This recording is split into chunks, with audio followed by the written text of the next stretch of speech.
Vasudevaya. Om Namo Bhagavate Vasudevaya. So reading from 10th Canto, Chapter 9, text number 4 and 5. So I'll read the Sanskrit and then some of you may try. Tam stanya kama asadya matnantim jananim hari grihitva dadhi mantanam yasne dhat pritim avahan. Someone else can try. Tam stanya kama asatya matnantim jananim hari grihitva dadhim manam nyashedhyat pritimam vahan. Tam sanyakama asadya manatam jananamari gritva dadimantanam nyaketat pritim avahan. Tam stanya kama asadya matnantim jananim hari idvadadhi mantanam nyase tatpitim avahan. Tammakampam aruram apayat istanam sneha isnutam sa smit ikshati mukham atraptam utsratya javesa sayaya uttish shikya mane jayasi twadishrite. Anyone else? Word for word.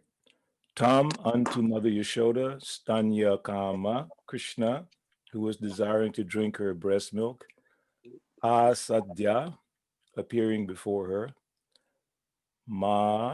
Matnantim, while she was churning butter, Jananim, to the mother, Hari, Krishna, Grihitva, catching, Dadhi, Mantanam, the churning rod, Nya Shedhat, forbade, Pritim Avahan, creating a situation of love and affection. Translation and purport by Srila Prabhupada. While Mother Yashoda was churning butter, Lord Krishna, desiring to drink the milk of her breast, appeared before her. And in order to increase her transcendental pleasure, he caught hold of the churning rod and began to prevent her from churning. Purport. Krishna was sleeping within the room, and as soon as he got up, he became hungry and went to his mother. Wanting to stop her from churning and drink the milk of her breast. So he wanting to stop her from churning and drink the milk of her breast, he stopped her from moving the churning rod. So I'm going to go on to the next verse and then we'll comment at the end. Tamakam arudham apayayat stanam sneha snutam sa smitam ikshati mukam atriptam usridya javena sa yayav usichyamane payasi twadishrite. I'll just go to the translation and purport. Mother Yashoda then embraced Krishna, allowed him to sit down on her lap, and began to look upon the face of the Lord with great love and affection. Because of her intense affection, milk was flowing from her breast. But when she saw that the milk pan on the oven was boiling over, she immediately left her son to take care of the overflowing milk.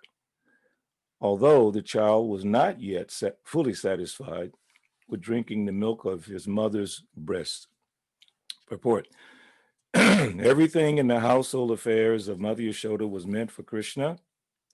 Although Krishna was drinking the breast milk of Mother Yashoda, when she saw that the milk pan in the kitchen was overflowing, she had to take care of it immediately.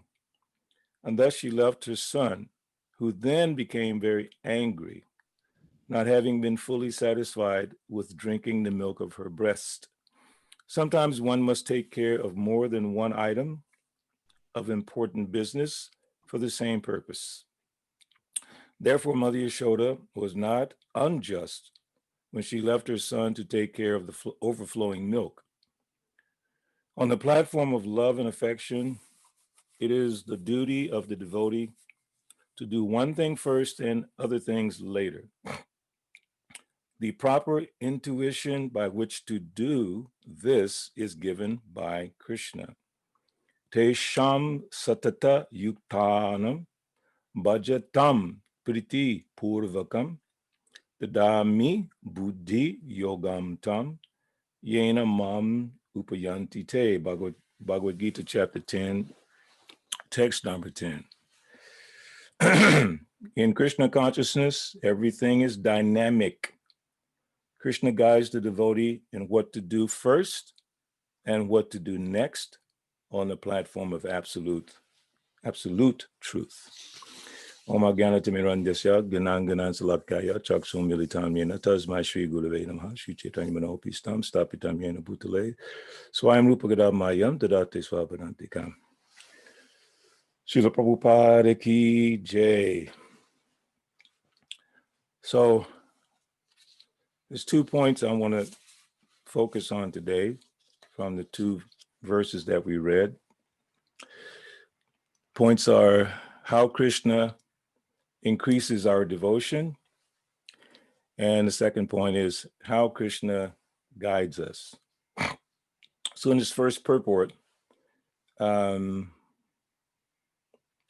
Yashoda is churning the butter, and Krishna wants to drink the milk of her breast.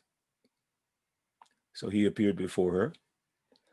And then in order to increase her transcendental pleasure, he caught hold of the churning rod and began to prevent her from churning.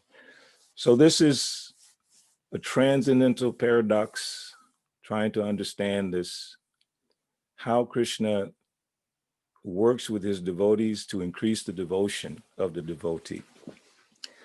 And we have many examples of this, but in so many contradictory ways, apparently contradictory, but not really, because Krishna has a plan for everything, and it's always for the benefit of the devotee and the conditioned souls who are not yet remembering that they are devotees. And I say that because each person, each spirit soul is a devotee of Krishna, covered to different degrees by the modes of material nature.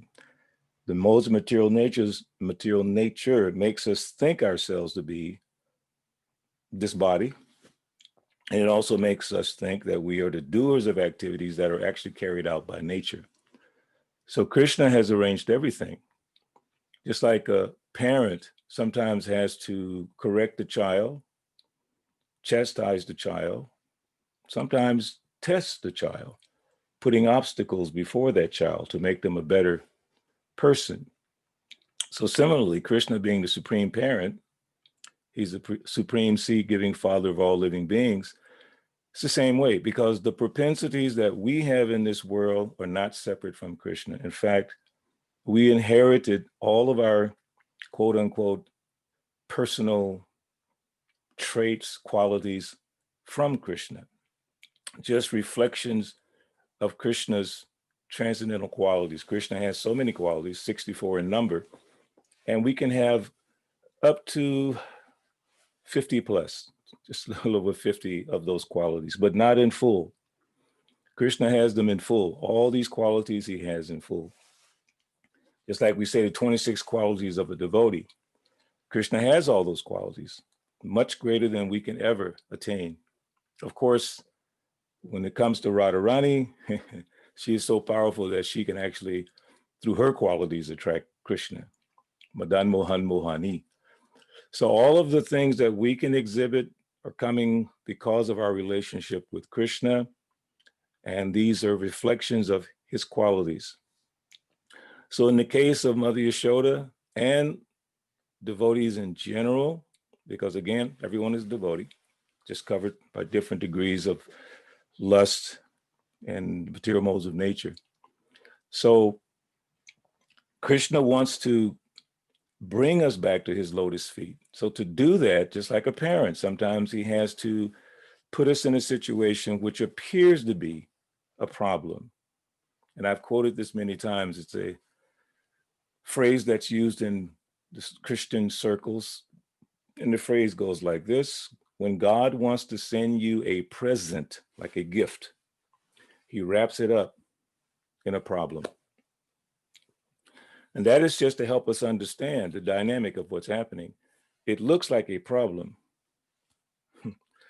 but the devotee who is enlightened sees it as a gift.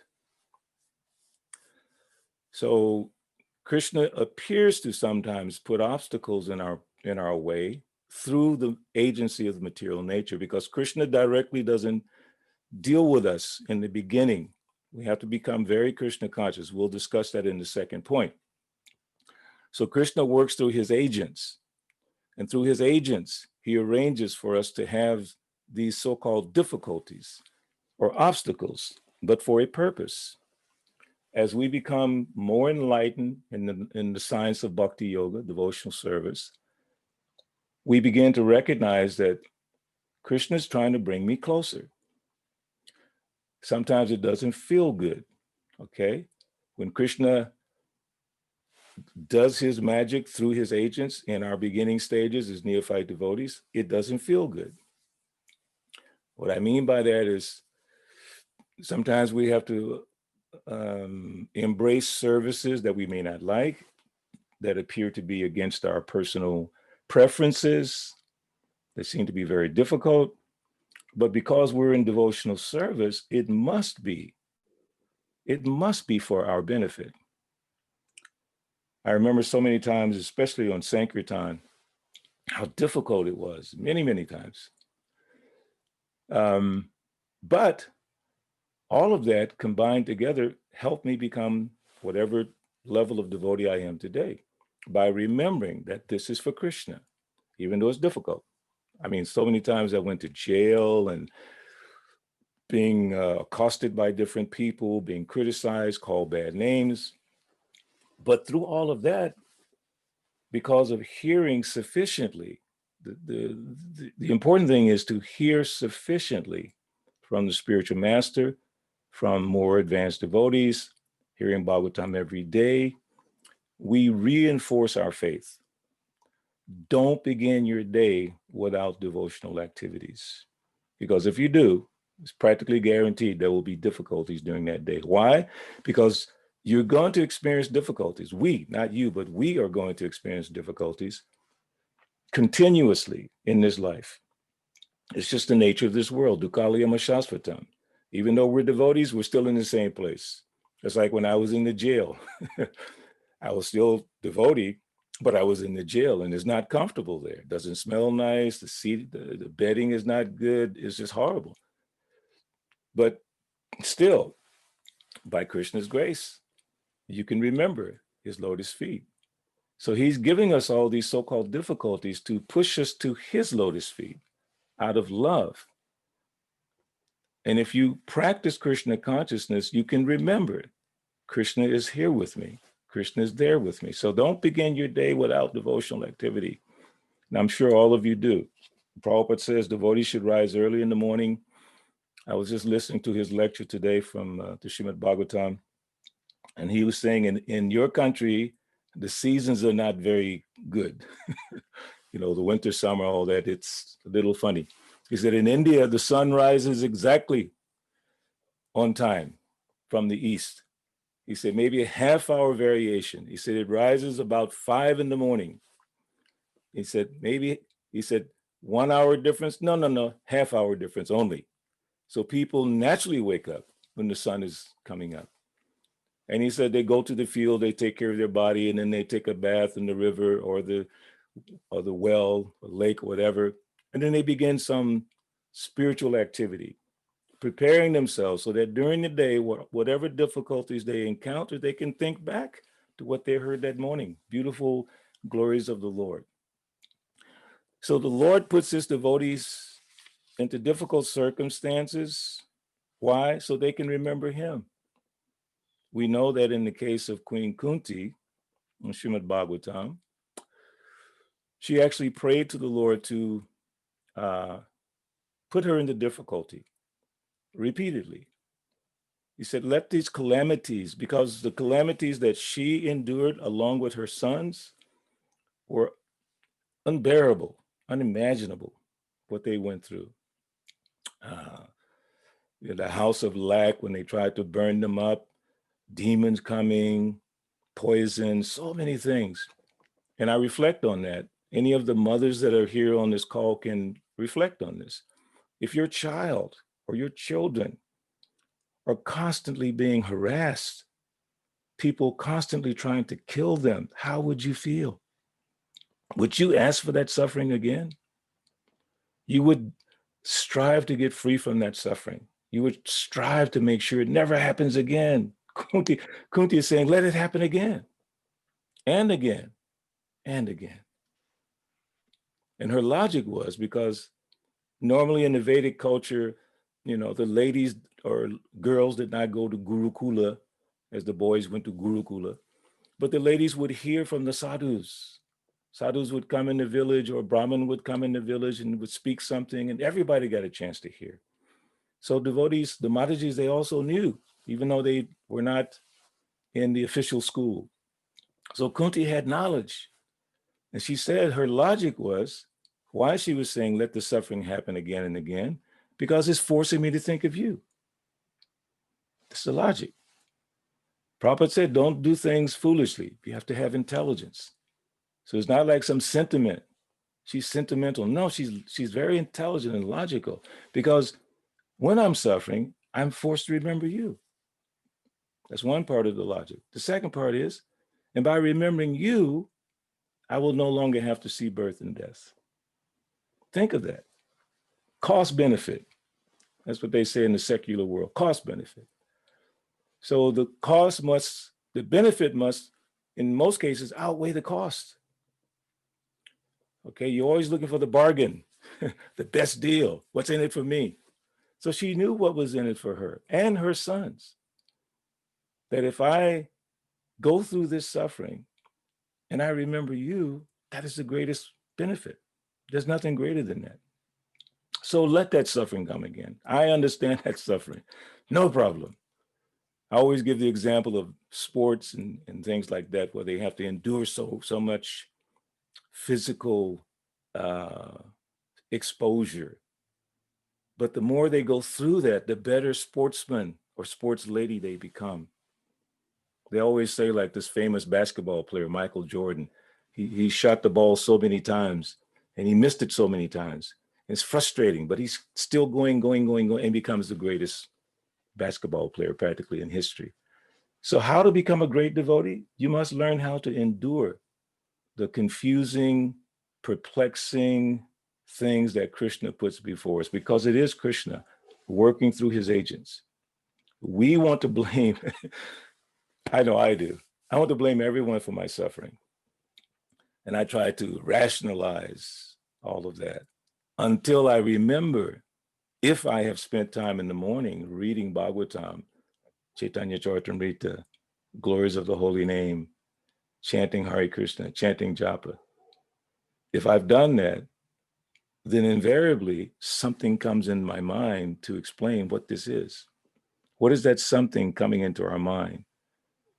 I'm going to talk about that in a second, but what is that reminding us of what we read that morning? I remember on Sankirtan, especially at the airport, sometimes we would stand and just talk to each other about what we heard in class that morning, reminding each other. And sometimes we would talk about what the deities were wearing that morning. That's also very sweet. We would talk about the earrings and the garlands and the color of the dress and the style, reminding ourselves we're in the hands of Krishna, not this material energy. Material energy is whatever it is. It's complex. It's difficult. But if we remember Krishna, we cut through it. Mam Jayo Vyabhicharena Bhakti Jogena Sevate Sakunam Samatitaitam Brahma Bhuyaya Kalpate. We come to that stage of understanding by practicing devotional service. So that's one example, Kunti Devi, how she used logic. Draupadi is another example. Draupadi's logic came a second later, because in the beginning of her difficult circumstances, when they attempted to disrobe her in the assembly of all the great personalities, all the great personalities were there. But she was lost in the bed. And then now she had to, so they wanted to disrobe her in public. She tried to protect herself naturally. You always try to protect yourself naturally. So she's trying to hold on to her sari. That's her first logic. Let me see if I can hold on. But then she recognized, I cannot hold on. This man is so strong. This situation is beyond my control. It's beyond my control. I can't do anything. Throw your hands up. Hey, Govinda. And then Krishna immediately supplied all the sari to protect her. So much so that the person pulling became tired. But it took a moment to remember, hey, Govinda. Also, once when Arjuna was taking the wives of Krishna from Dwarka, after Dwarka had sunk into the ocean or sea, so he apparently was not thinking of Krishna for a moment, which is unusual for Arjuna. And he lost all his power. So he couldn't protect the wives of Krishna from, as Prabhupada describes them, infidel cowherdsmen.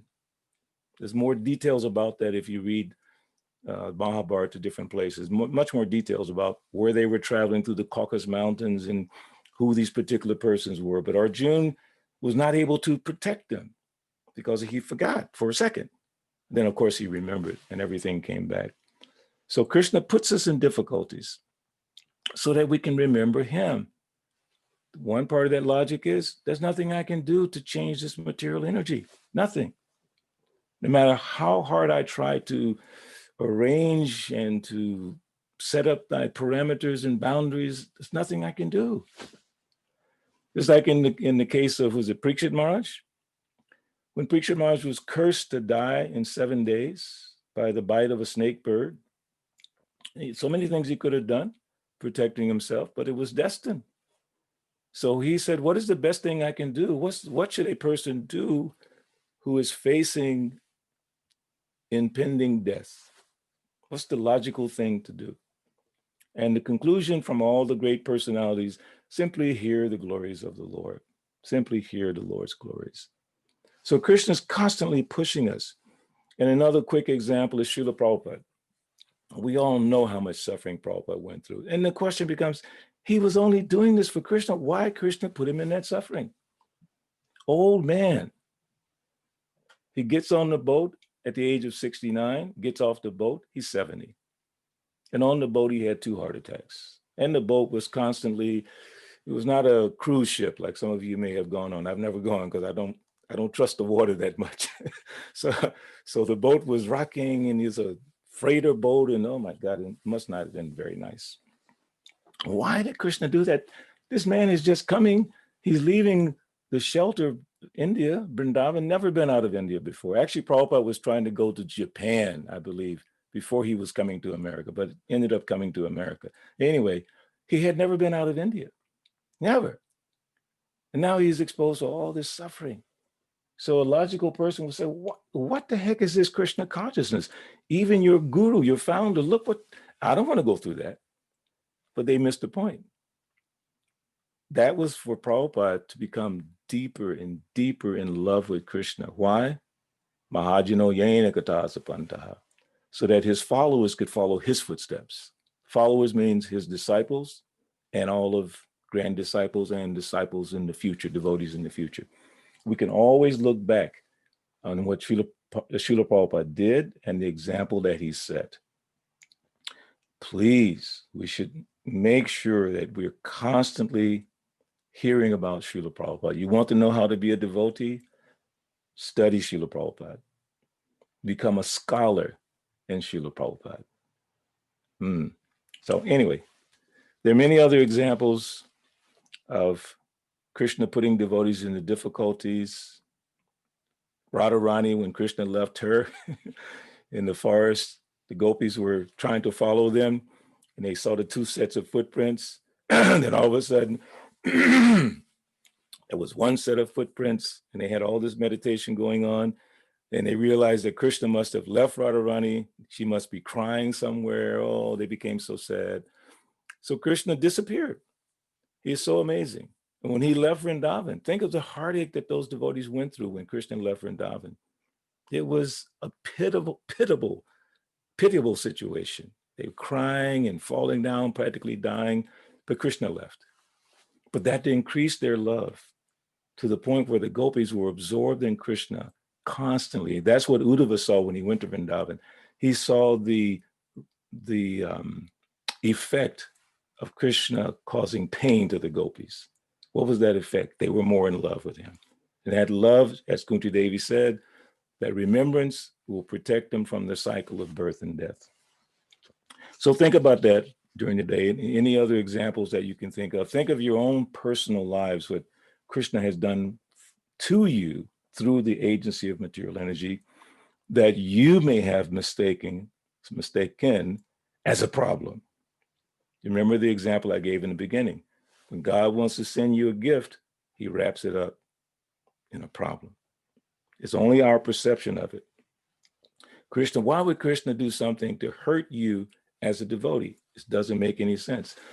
If you read in the Srimad Bhagavad Gita, chapter 12, text 13, I believe it's 13, starts at 13. It could be 12, I can't think right now. But in that series of verses, and it talks about in one purport, Srila Prabhupada explains, a devotee, he thinks that whatever suffering I'm getting, it is due to my own karma, and I'm only getting a percentage, small percentage of the suffering that I actually deserve.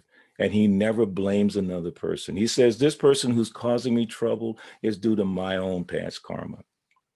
Now, it takes a lot of spiritual preparation to be able to think so quickly, thinking on your feet. You have to really know Bhagavad Gita, seriously. You have to really know Srimad Bhagavatam to be able to think on your feet and quickly come to that conclusion so you can protect your consciousness. That's all we're trying to do. We're trying to protect our Krishna consciousness. It is so fragile, in the beginning especially. We should always be trying to protect it by hearing and chanting and by the association of devotees. So the second point is about how Krishna guides the devotee. And it's actually hinted in this purport of the verse number 5. And Prabhupada says, I already read the complete purport, but he says here that therefore Mother Yashoda was not unjust when she left her son to take care of the overflowing milk. On the platform of love and affection, it is the duty of the devotee to do one thing first and other things later. Now listen to this line. The proper intuition by which to do this is given by Krishna. And then Prabhupada goes to that wonderful verse that we all should know. Tesam satatayuktanam bhajitam pritipurvakam dadami buddhi yogam tam yena mamupayanti te. Bhagavad Gita, chapter 10, text 10.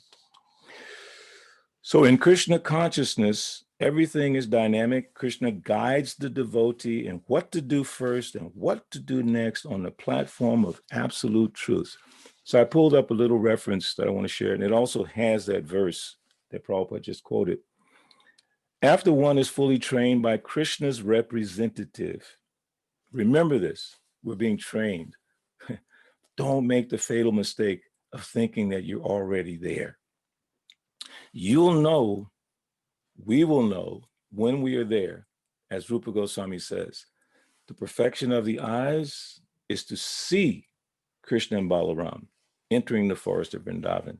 Raise your hand if you've seen Krishna and Balaram entering the forest of Vrindavan. You saw them entering the forest of Vrindavan? I can't hear you. In your mind, she said. But to actually see them in the mind, yeah. To actually see them moving, going, that is the perfection. We haven't done that yet. So, so we have to remember that we're being trained, and training is difficult. Any of you that have been to college or medical school or had to prepare for a job or whatever it might have been, it's not easy, it's difficult.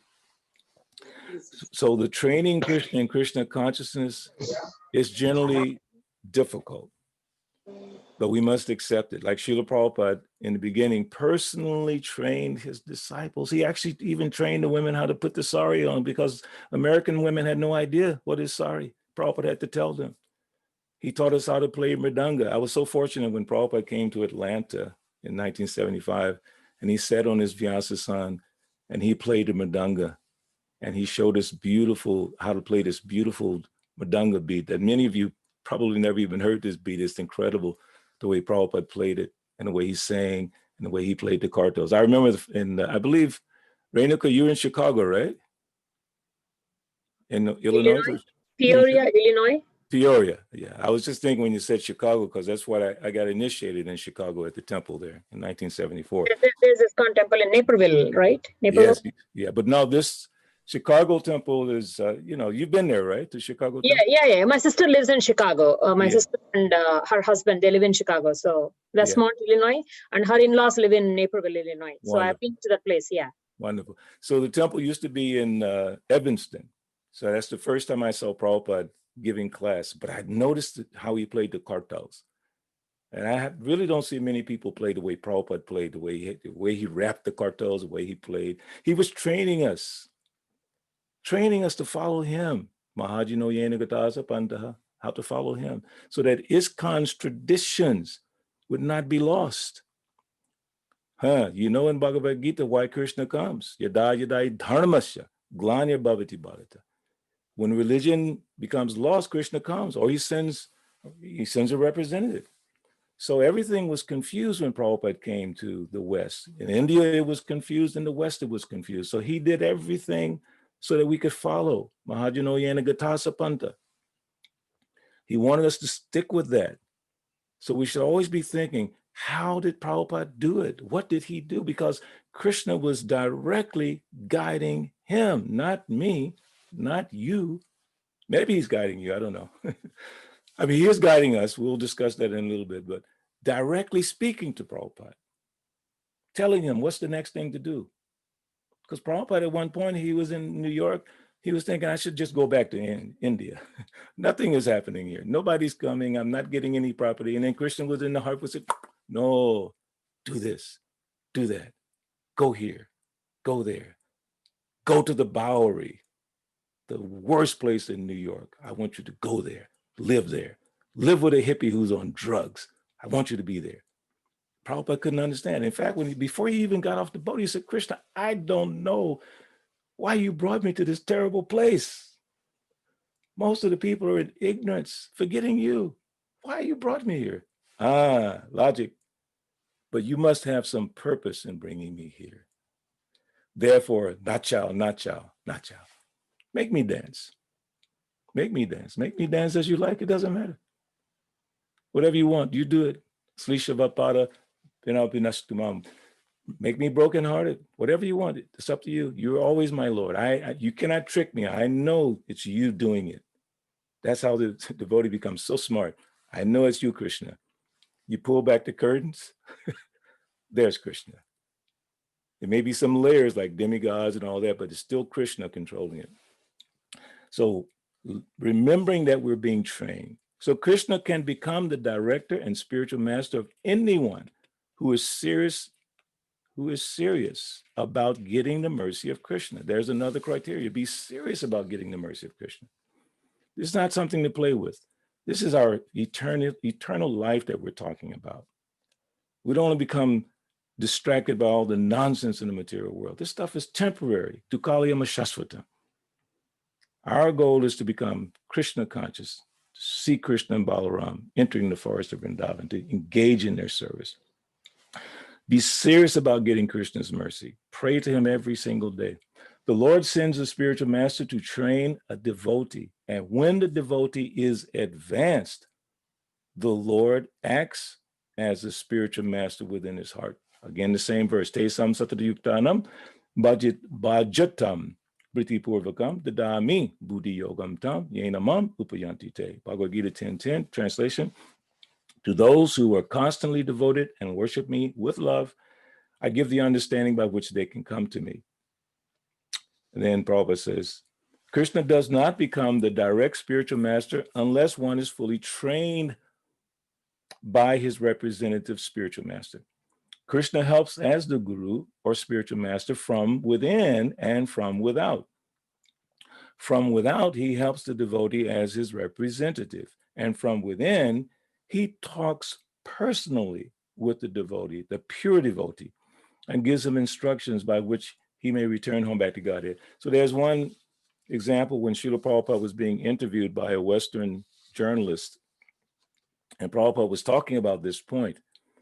And his disciple, Rameshwar Prabhu at that time, tried to soften the blow of what Prabhupada was saying. Because Prabhupada was saying the devotee talks to God. So what Rameshwar tried to explain was what Srila Prabhupada means. He's trying to help this Western person understand. What Prabhupada means is that Krishna, through his intelligence, guides the devotee. Now, that's true for us, especially for the neophyte devotee. That's absolutely true. Through our intelligence. The second canto explains the intelligence is the form direction of the super soul. Is explained by Srila Prabhupada in the purport. But Prabhupada stopped him. Can you imagine how embarrassing that is for Prabhupada to correct you in front of these people? He said, no.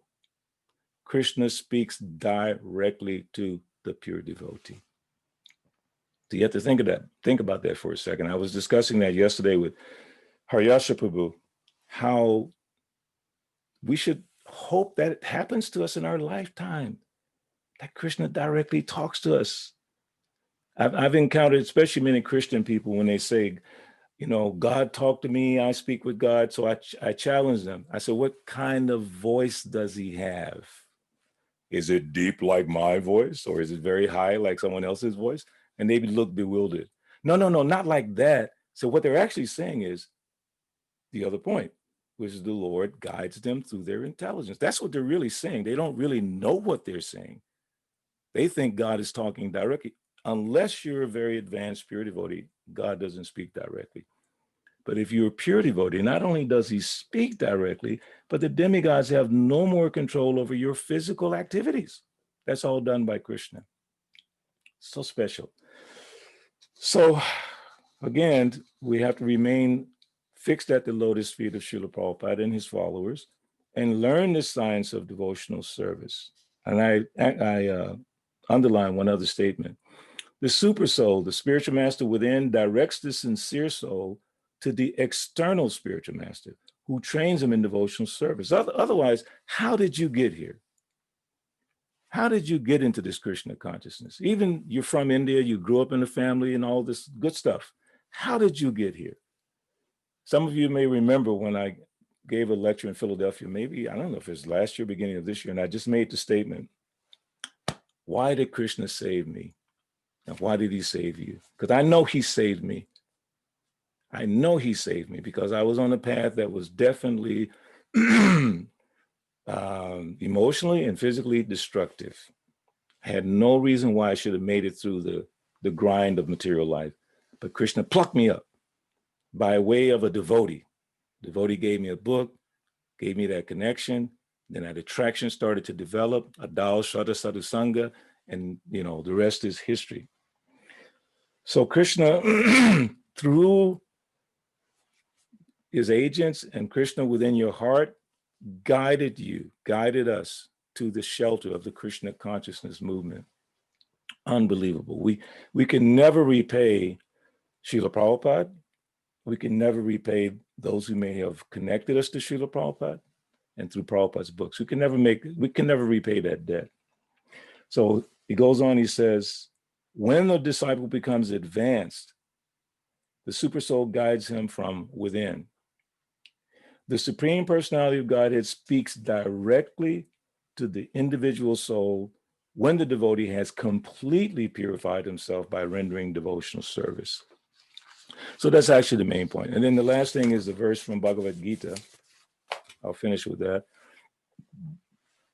And it's the next verse after 10:10, 10:11. Te sam ivanukam partam aham agyana jam tamaha nasayam yatma bhavasto Gana Deepena Basvata, Deepa, like Deepavali.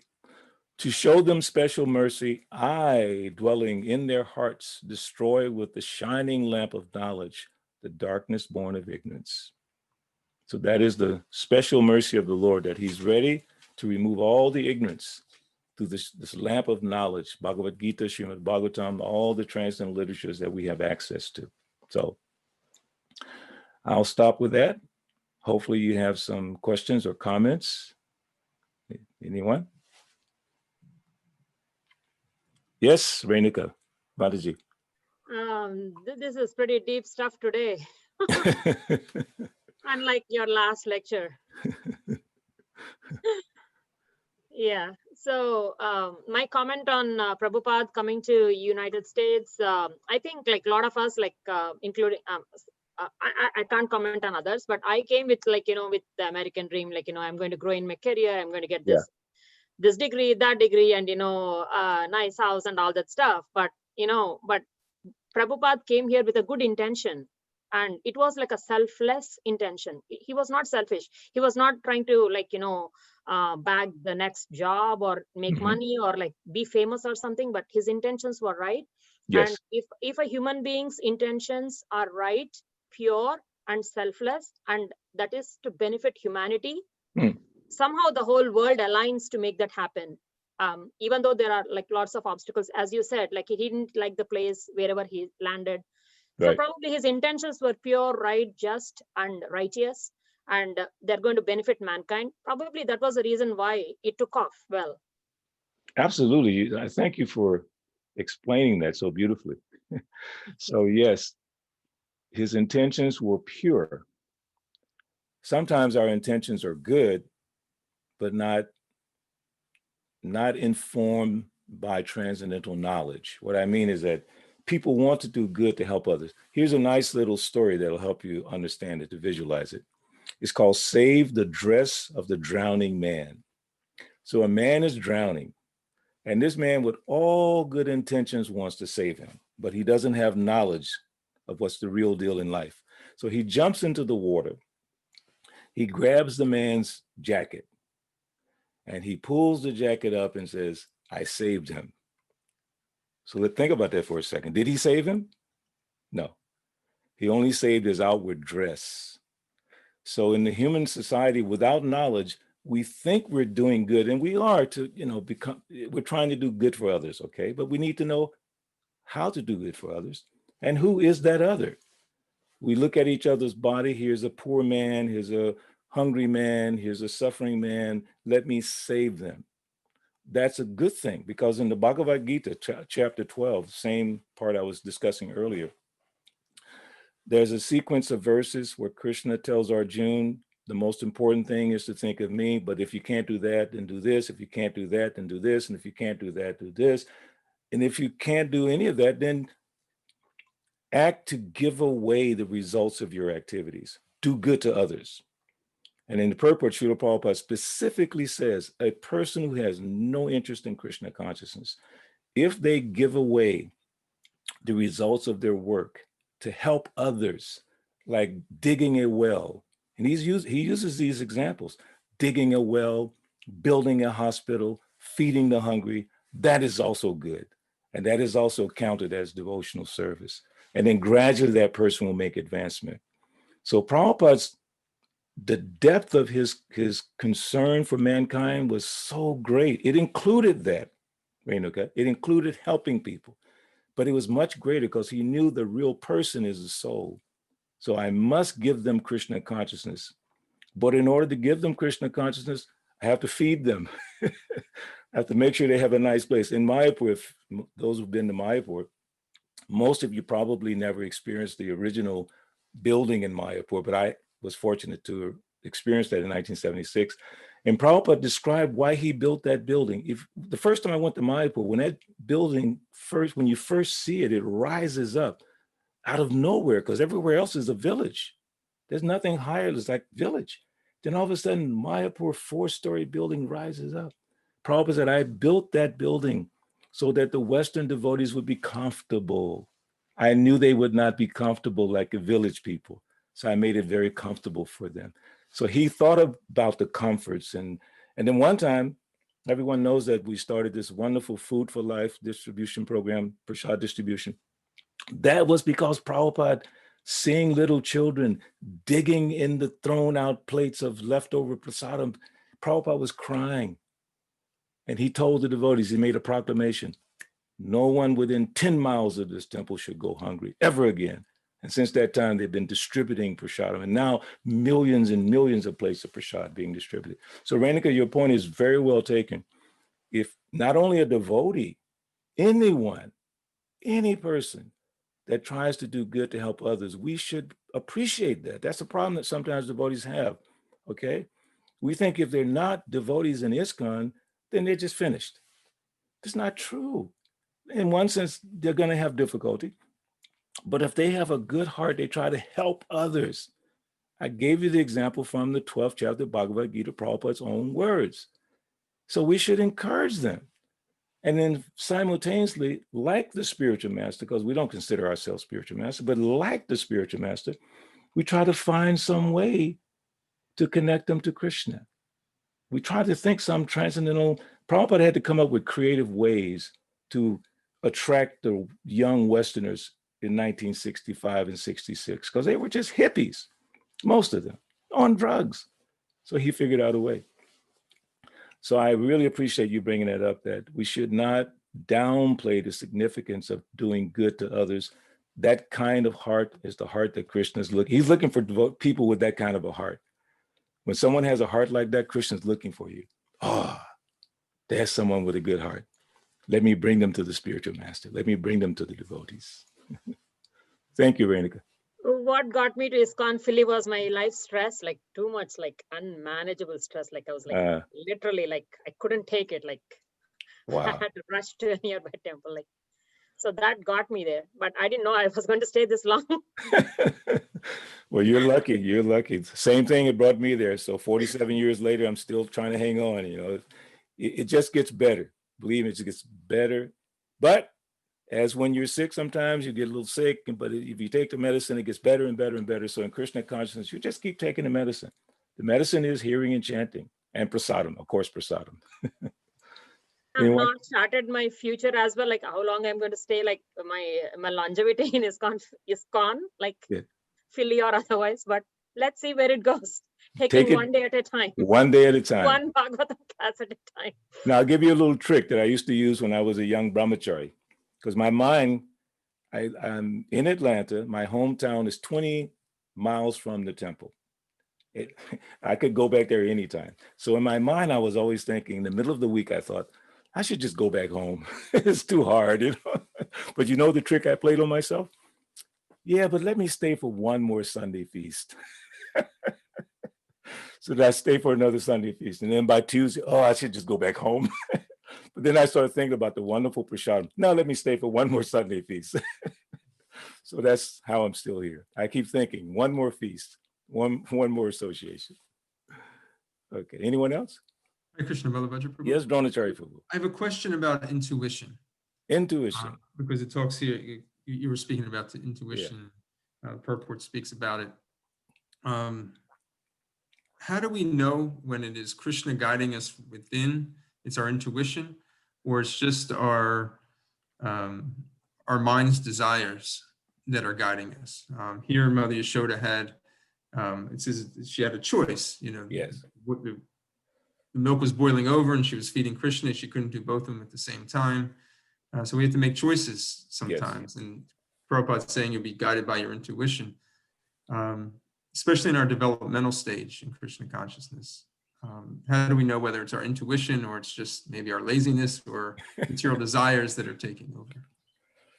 Well, you know, I'll give you a verse, then I'll tell you about my own practice. Tadvidi pranipatena pariprashnena sevaya upadekshanti te jnanam jnaninas tattva darshanaha. Bhagavad Gita chapter 4, text 34. Just try to learn the truth by approaching a spiritual master. Inquire from him submissively, render service unto him. The self-realized soul can impart knowledge unto you because he's seen the truth. So to unravel that complexity, my practice is, if I'm not sure about something, first I spend the time, because there's three things that will help us establish if it's good or bad: Guru, Shastra, and Sadhu. Your Guru, the books that we all have, and then the saintly persons. So before I make any decision, if I can't figure it out from reading Prabhupada's books and confirm that what I'm thinking is accurate, then I approach senior Vaishnavas. And I've done that over my entire span of devotional life. Your spiritual master, Bhakti Tirtha Maharaj, it's so funny. I was developing an understanding of the connection between Krishna consciousness, Vedic culture, and the UFO phenomena in that society. And I could detect that people were very interested in that. So I started doing some research because I knew they were talking about extraterrestrials, which means demigods. Yes, because they're extraterrestrial. So I wanted to connect those two dots. So I called Bhakti Tirtha Maharaj and I told him what I was working on. He said, I said, I just bought this book, Maharaj.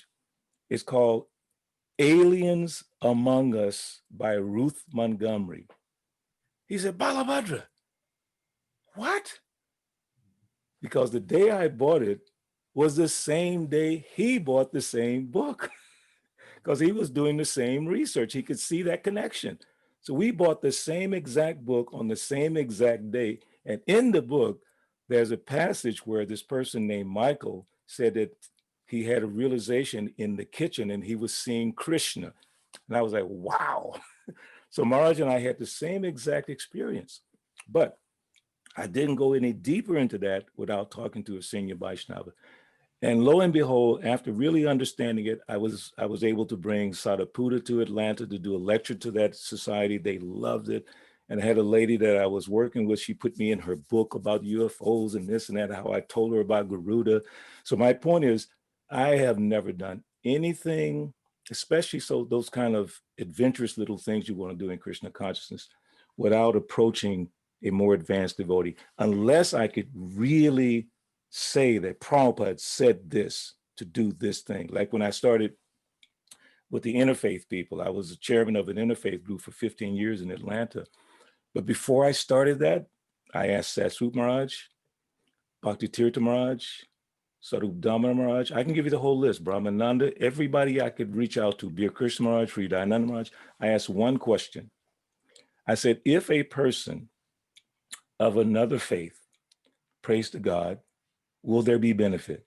And each one of them said, absolutely. So then I was convinced that if I can encourage these people, not just to become Krishna conscious, but to become God conscious, aware of God, then I'm doing good service. As Renika was saying, I'm actually doing something good. But I didn't do that without getting the blessings. I'll give you one last example. When we had before the BBT Council, I was part of the BBT Council back in the 90s. And we were deciding on the different titles that were going to come out, the different designs of the books that were going to come out. And Hridayananda Maharaj was on that same council.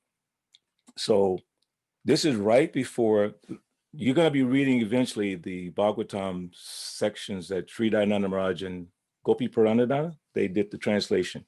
So before he started that work, he came to us at the BBT Council very humbly and said, Prabhus, devotees are asking me to do this and to do this translation work, but I'm so afraid because Srila Prabhupada, you know, that.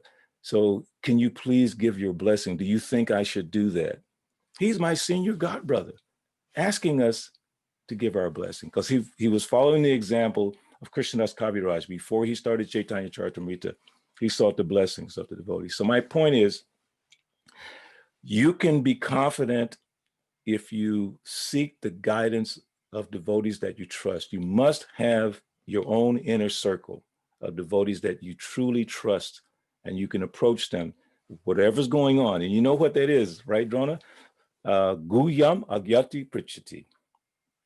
Guyam agyati prichati. Revealing your mind in confidence and then listening confidentially. That's how you do it. But you must have those relationships. That relationship must be based on trust. And the way you get that trust is by regular Dadati Pratigrinanti, giving gifts, receiving gifts, Bunte Bujayate, giving prashad, receiving prashad. When we do those things, we build up that loving relationship, then you can trust that because see, what happens is we hesitate because we don't want to be embarrassed. Or we don't want to look like we don't know something. Be careful, Prabhus and Matajis. That's the worst, that's one of the worst diseases. When you're not sure about something, but you don't want to be embarrassed and ask someone for guidance or advice because you don't want to look like you don't know. It's very good to know what you don't know. That's a very good platform, to know what you don't know and then approach the devotees to guide you on that. So I hope that helps a little bit, Drona Prabhu. Thank you. No, that was very helpful. Anyone else? I think we have a couple of minutes left. Anybody else? Hare Krishna Prabhuji. Yes. Very nice class. Thank you. Your class very motivating. Because you made a very good point that we should begin our day by reading Bhagavatam and doing chanting. This morning when I woke up, I was very confused. I thought there are so many things to do. How to read Bhagavatam. Shall I read it today or tomorrow? When I heard your words that never always remember to read Bhagavatam in the morning, and then I'm feeling motivated. I'm going to now. Thank you. It looks like God directly told me. Oh, thank you. That's such a blessing to me because I prayed to God. I prayed to Krishna this morning. Please let me say something that will inspire devotees to take more shelter of you. Thank So you. you blessed me by saying that. Thank you so much. Hare Krishna. Thank you. Hare Krishna. Nowadays, because of the COVID, we're having too many Zoom classes. So everything Bhagavatam, Bhagavad Gita, Chaurashtakam, and what is that, Brahma Samhita, all those things we are going through. Wow. So that's a good, one way I think that this COVID is a blessing, staying in the house. And see what you just said? I take it from Krishna, that's it. It looked like a problem, but it's really a blessing. You're so smart. That's beautiful. Really, thank you very much for the nice class. Thank you. Prior to COVID, I didn't even realize ISKCON existed. That's true. We do chanting also afterwards, Prabhu. Me and Renuka, we do every day chanting. That's beautiful. Yeah, I connected to Miss Vindhya Devi Dasi. Like we do this, like there's this special bonding friendship going on between me and her. We don't belong to the same age group, but then the bonding is strong. That's beautiful. Beautiful. Krishna's mercy. Thank you. God's mercy. Thank you very much, Prabhu. Thank you. Drona, anyone else? Dhanacharya Prabhu, I have a question. Hey, Krishna Kirtan Prabhu. Thank you. I didn't want to miss your class. I have a question which is bothering me, and not bothering me, very curious. In Leelamrit mentions about this 12-storied building, ISKCON building. It's a different subject. Tamal Krishna Maharaj. Where is that and what? I never saw it, and I heard it was very vibrant. The 12-story building was in New York, Manhattan. Right. Yeah, 55th and 8th Avenue. I was very fortunate to go there. It was after Prabhupada had come. And there's a photograph of Prabhupada sitting with the devotees on the rooftop of that building. Because Prabhupada was always looking at these skyscrapers in New York, thinking there would be nice temple here, nice temple there. And finally, he had his skyscraper. I think it was 12 or 13-story building. And Prabhupada sitting there in transcendental victory. Finally, he got a nice building in New York. So it was a very nice building, Prabhu. I can see it now. It's just, the temple room was gigantic. It was amazing. So that's the building that they're talking about, 55th and 8th Avenue in New York, Manhattan. That we got, was it a rental or something? They were, I'm not sure if it was leased or they were purchasing. Vishnu Kadal, if you ask him, he knows the exact history. Yeah. There were some problems inside with the elevator. They had elevators there, elevators and all these things. It was very expensive to maintain. And that was one of the reasons why they decided to sell it. But I really wish they had never sold that building. It was impressive. And if you go on Google Earth and you go to 55th Street and 8th Avenue, you'll see that building. You can see it's still just so impressive. And they had this big, long awning out front. I think it had Govindas on it, like Haryash used to have at the Govindas. Big, it was very, very distinctive and very impressive. And Prabhupada loved it so much. Thank you so much. Thank you. Shouldn't we stay away from materialistic things, Prabhuji? What's that? Shouldn't we stay away from materialistic things like, gorgeous buildings and all? That's not Krishna consciousness. The Krishna consciousness is that you want it for Krishna. That makes it Krishna conscious. Don't want it for yourself. For yourself, you take whatever Krishna gives you. But for Krishna, you can take anything. So like Prabhupada told a funny way, he said, in India, the sadhus, if you offer something, he said, no, I don't want. I'm living humble. I'm sannyasi. I don't want. And Prabhupada says, you bring it to me? I said, bring more, because I know how to use it for Krishna. So we can take millions and millions of dollars, not for ourselves. That is the secret. Because Krishna you don't have enough hands. Even the Christians say this. You don't have enough hands to receive the mercy of the Lord when he wants to give it. You don't have enough hands. You don't have enough ears. When Krishna sees that you are not going to misuse what he's sending you, he will send you more, guaranteed. He's just waiting. Can I trust this devotee with this much resource? And if he cannot trust you yet, he won't give it. But when you become a very advanced devotee, what he might do is take away everything from you. Again, just to push you closer to him. He may take everything. He took everything from Prabhupada. Everything he took away. Family, health, everything. Money, business, took it all away. Because he needed Prabhupada to set the example that we couldn't, so that we couldn't make excuses in the future. To say, oh, I don't have this resource, I don't have that resource. Prabhupada had no resource. $7, 35, 40 rupees when he came to this country. Like you said, you came at one point. Prabhupada had like 40 rupees. He said 1 hour spending in New York, 40 rupees done. So Krishna took everything. And then he gave him everything. He said, I left my family. I forget how many children Prabhupada had, 5 or 6, whatever. Now I have thousands of children. Thousands. I had no building. Now he's giving me. And Prabhupada never kept any of those things for himself. He never did. Last little story. When Prabhupada was getting ready to leave this world, a devotee brought him a set of beautiful gold, real gold cufflinks. So if you sold those gold cufflinks, you could get a lot of money. So this devotee made a gift to Prabhupada of golden cufflinks. You know what Prabhupada did? He gave them back to the devotee, said, sell that and give the money to the deities. I don't need. What do I need? So that is the mood of the devotee, but they will accept anything for Krishna's service. So I hope that makes sense. That's very good, Prabhu. Thank you. Well, all these things we accumulate, but what are the things we're taking when we're leaving? Yeah. Nothing. Yeah. So that is a fact, actually. Thank you. Go, Dronacharya. Yeah, I think we need to it's 9 o'clock. I was just going to make a very short comment. Okay. Yes, Sudevi. Very quickly, I was thinking when you said that Prabhupada left his family, then he came here and then he said, I have so many children now. And then he said, without the botheration of a wife. Without the botheration of a wife. Good point. Thank you. Oh, come on, Sudevi. That's a perfect way to end the class. Sudevi Mataji. Thank you. Haribol, Drona. Hare Krishna. Thank you, Mother Sudevi, for ending it on that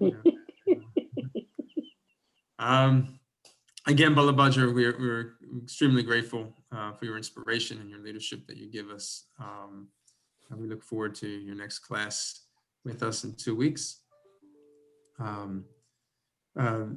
Upcoming things that we have this evening at 6:45, if you want to learn the Brahma Samhita prayers, Vishnu Guru Prabhu is teaching at 6:45 to 7 o'clock. Please tune in, same Zoom channel. Also, tonight is our Srila Prabhupada book study night from 7 o'clock to 8. So we've been reading the memoir of Mother Vishaka, 5 years and 11 months in a lifetime of love. And it goes through that her and her husband Yadubar, they were into film and documentaries and things like that, and they did one of Vrindavan. So we're going to actually be watching that that film that they made of Vrindavan tonight. So if you want to learn more about the holy land of Vrindavan, and through the eyes of these devotees, showing that tonight at 7 o'clock. So please tune in. Is that Vrindavan, land of Krishna? I think so. Yeah, I haven't. Yadubar. Yeah. Yadubar. Yep. Yeah. The land of Krishna. Amazing, fantastic movie. Fantastic. We encourage all the devotees to come in and join us at 7 o'clock tonight if you can. Also, we will be, I mentioned yesterday that we're going to be switching over. There'll be a passcode now to get into the Zoom classes. I wish it was open, but Zoom closed the door, so to speak. So you either need somebody to let you into the Zoom class or you need a passcode. And we're going to go the passcode route. I didn't get a chance to do it yesterday. So announcement will be sent over email. Until it's sent over email, just do what you're doing. Once you get the announcement over email, you'll know it's in effect. And then the passcode is going to be 108108. I'll keep saying that so we get it in our minds, but it should be easy for devotees to remember. But that'll also be put in the email. Okay, everybody have a wonderful Krishna conscious day. And we look forward to seeing you tomorrow. If you want to join us at 6:30 for Japa, please do. If not, we'll see you at 7:50 tomorrow morning. Hare Krishna. Hare Krishna. Take care, everybody. Thank you. Haribol. Thank you, Balvedar Prabhu. Hare Krishna. Pranam pavanebhyo vaishnavebhyo namo namaha. Hare Krishna, Hari Bol. Hare Krishna.